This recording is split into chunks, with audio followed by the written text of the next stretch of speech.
Hey guys, welcome back to my YouTube channel. If you're new here, my name is Laina and I've been a type 1 diabetic for 7 years. I'm currently a user of the Omnipod 5 insulin pump, but in the past I've used the Omnipod Dash and then just the regular Omnipod before that. And then even before that, I was a user of the T-Slim insulin pump. So I've had a little bit of a variety, and I also used the Dexcom G6. So in today's video, I'm going to be doing an updated version of how to change the Omnipod because I haven't done this since I've had the original Omnipod. Although the site change process hasn't changed, there are a lot of new features on the pump that I kind of wanted to talk about and inform you on if you were considering getting the pump or switching pumps, or you just want to learn more about diabetes and its new technology in general. So let's get right into the site change process. So to start off, I've been using the Omnipod 5 for a couple of months now, and I really love it because it has, I think it's called basal IQ, which basically means your basal rate, the amount of insulin you get per hour, can change based on your CGM readings. So your Dexcom and your pump are communicating in order to manage your diabetes for you so that you don't have to do that extra step. I find this especially nice while I am sleeping because if I'm around like 150, it'll give me a little bit more insulin just to bring it down a little bit lower to like 110, 120, and then it'll stay there all night because if it starts to drop lower, it'll decrease my insulin. I absolutely love this pump. It's my favorite of all so far. However, right now I have an old pump on because I ran out of pods and the pharmacy was closed because it was a holiday weekend. So I had to put an old pump on until I got the new pods, and I got the new ones now, so I figured it was the perfect time to film this video. This is the PDM for the Dash, but this is the PDM for the Omnipod 5. There's quite a bit of a size difference. This is the 5, this is the Dash.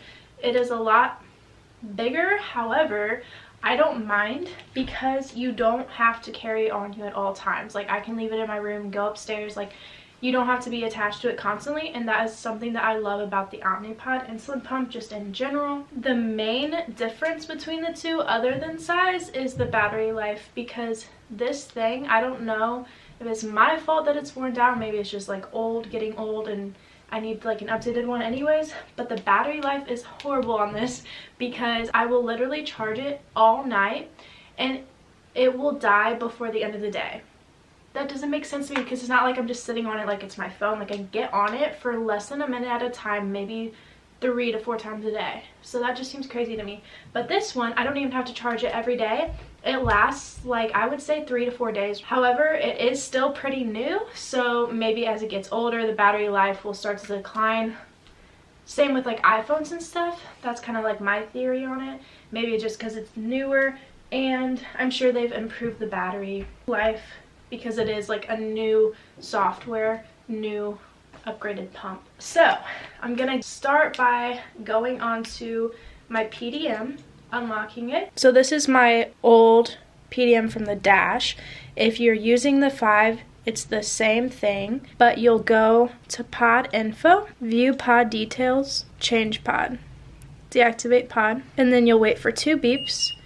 And when you hear those, it means your pod is successfully deactivated. My mom is currently using the hand mixer while we're filming this video, so I hope you can't hear that. Right now my pod is on my arm. Perfect, easy access for this video. So all you have to do is just peel off the old pod wherever it's at.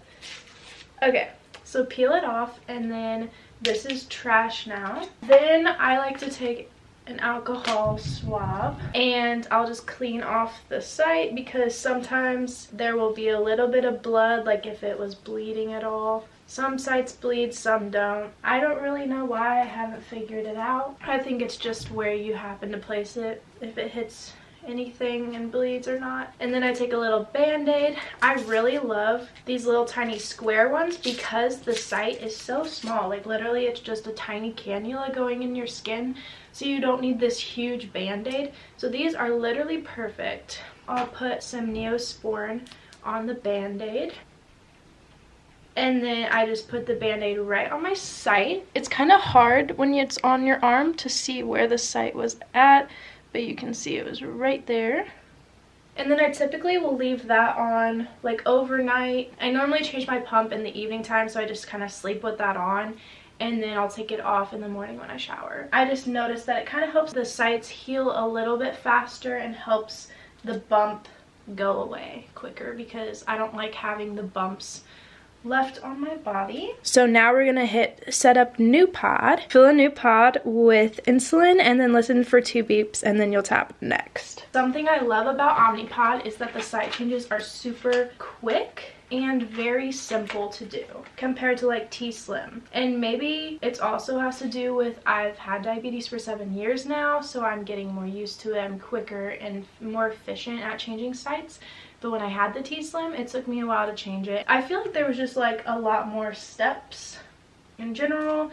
The Omnipod's just a lot easier for me. I feel like I'll always love Omnipod so much. Like it was really nice because I was playing volleyball, I ran track, and I didn't like having to wear my pump and wear like a belt. I feel like if I had the tubing now, I wouldn't mind it as much, but back then especially, because like I didn't also want everyone to know I had diabetes, and now I couldn't care less. So I feel like if I were to have the T-Slim now compared to then, I would like it more, but I won't switch back because I absolutely love Omnipod. I have nothing against it. So I filled my syringe with air with the amount of insulin that I'm going to be putting back into it. Put the air in, flip it over, and then draw out the desired amount you will need for 3 days. Everyone's gonna be different, so don't base how much you draw on how much I'm taking out. I normally just take out 200 though, and then it typically will last me the 3 days. And 200 is the max amount. So if you need more than 200 for 3 days, you'll have to change your pump every 2 days instead of every 3 days. Now your syringe is filled. All you do is put it in the little hole at the bottom. So this is the top with this plastic piece. Put it in this hole at the bottom. Hold it flat. Stick it straight in. And then slowly push it in until you hear the 2 beeps. And then you just fill it all the way, all the rest of the way. It beeps when you put the minimum amount in. So obviously you want to keep going until you put all of the insulin you need into it. Then I'll pull it straight back out, and then you're done filling it. And then I always make sure to immediately take the needle back off the cap, just so nothing weird happens with that. And then you're gonna press next on your PDM. You want to set your PDM and your pod right next to each other, and I lay them flat on the bed after I press next in order to prime it. Okay, so it says communicating with pod, priming, please wait. So now you'll hear it clicking, and I think it's just getting all the bubbles out and getting it ready for you to insert it. So you wait until that screen is up before you can move on to the next step. Alright, so now it's done priming, and it says clean site where pod will be applied, and you can also record your pod site, which I have been doing recently. I used to never do this. I didn't even know it was a feature, but then I figured out it was, and it's actually really helpful to prevent you from putting it in the same 2 or 3 spots back to back to back every single time. It has a picture of site locations, and you can click front or back, and then you just click where you're going to be putting it. I'm going to be putting it on my stomach, I think. So I'll do the right side because the last time I put it there was December 7th, so it's been a while.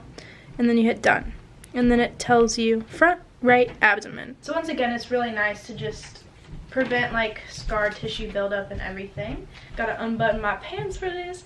And then I take an alcohol swab and I just wipe off my area. I just wipe off a big area, and then it gives me more wiggle room to place it wherever, kind of. If you've never had Omnipod before, if this is your first time changing it, I remember my first time changing it, the trainer who was helping me was like, you're gonna feel like you're breaking it, but you aren't. This is how it's supposed to be. What it is you have to break this tab off. So I put my thumb down on this part, and then put my finger up on this part, and lift it towards me. So like that. Promise you aren't breaking it. This is what it's supposed to be like.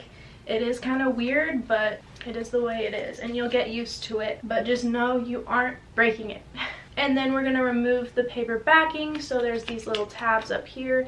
You just do one at a time, and then once I get one off, I kind of just hold the pod on the front so that I don't touch the sticky part, and then I pull the other tab off, and then I'm gonna apply it to my site. So I'll stand up so you can see. I don't know if you can see or not, but I have a little spot from an old site right there. So I'm gonna try to avoid that if I can. So I'm gonna put it down a little bit more like that. And then you place it on and kind of trace your finger gently around the white part. You don't want to get any wrinkles on this part, so be very careful. And then once it's on, you can kind of like push it down a little bit more. I never have any problems with Omnipod like falling off or anything on its own, like the adhesive coming up. I have knocked it off a few times, but that's because I had so much force. Like, it was on my leg and I hit it on like a car door. So it was my fault, it wasn't the adhesive's fault. So it's beeping at me since it's taking me a while to change it, but that's just because I'm talking so much. So now we're ready to insert it. So basically there's a start button at the bottom right corner. You're gonna press start. It's gonna click a few times and then it will go in, puts the needle in with the cannula, and then the needle comes out, the cannula stays in. So the needle doesn't stay in your skin for the 3 days, it's only the cannula. It's just this little straw right here that stays in your skin. The needle does not stay in your skin. I do like to pinch up my skin kind of depending on where my site is. I just pinch it up a little bit so it has some more cushion when it goes in. Is pod securely in place? If the pod is securely attached to your body, tap yes to insert the cannula. So I'm going to press yes, communicating with pod, so I'm going to pinch up on my skin. It typically doesn't hurt. I won't lie to you and say it's never hurt. It definitely has hurt a few times, but once again, I think it's just bad placement. I mean, you're always gonna get a spot that's like not as good as the other spots. So it does happen, but not often. Legs and arms don't hurt as bad as my stomach typically does. Another favorite spot is to put it back here, and when I put it back there, you literally don't feel it go in. This used to be my favorite spot and only spot I would ever wear the T-Slim, so I kind of don't wear it a ton back there because I feel like I built up a lot of scar tissue from doing that, like insulin resistance possibly. It should be fine now because that was like 6 years ago at this point. But now you're all done, so after changing this one, it will then say it's connecting to your Dexcom transmitter again.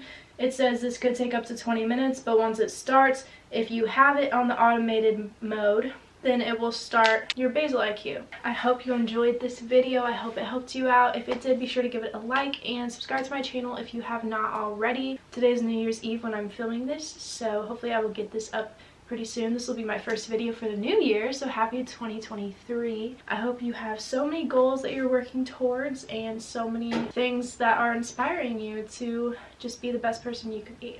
So with that being said, I will see you all so soon in my next video. Goodbye!